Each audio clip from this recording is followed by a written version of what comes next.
Yo, what's up mga idol? Panibagong umaga, panibagong pag-asa. So ayan, may bagong bukas dito na KFC. Dito ako kumain ngayon ng tanghalian. KFC to mga idol, KFC. Kakatapos ko lang kumain mga idol. Ang kinain ko dito ay 3 manok, 29 lang.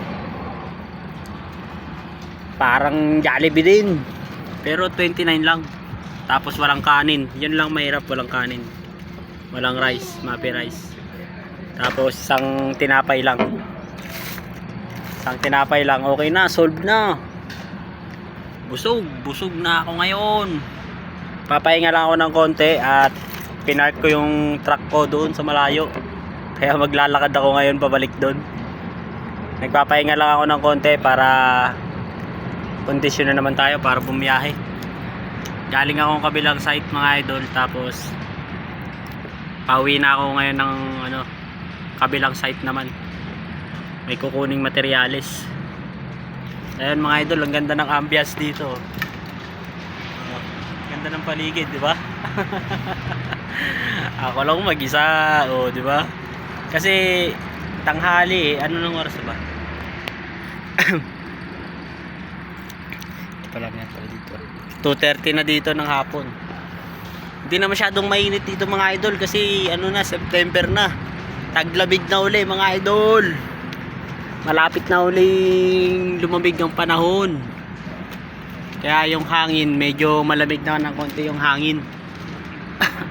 So ayan, tignan nyo yung paligid ko dito mga idol ha. Bibidyo ko para makita nyo. Ang ganda tumambay pala dito. So ayan mga idol Ganda ng aroma dito, may mga dahon-dahon pa galing talaga ng KFC. Ayan KFC. Picker looking good. Yan KFC yan. Ayun si Mang KFC. Yan. Di ba? Ganda, ang linis. Tapos ito yung kinain ko mga idol.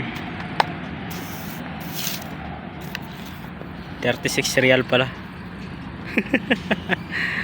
36 real yung kinain ko.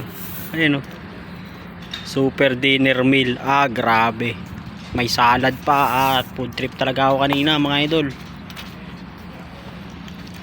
Ito yung susi natin. Papahinga lang tayo ng konti at babiyahin na tayo. So ayun mga idol, ingat tayo lagi at takbong pogi lang. At lagi magpasalamat sa araw-araw para tuloy-tuloy yung biyayang natatanggap natin mula sa galaxy, mula sa kalangitan mga idol.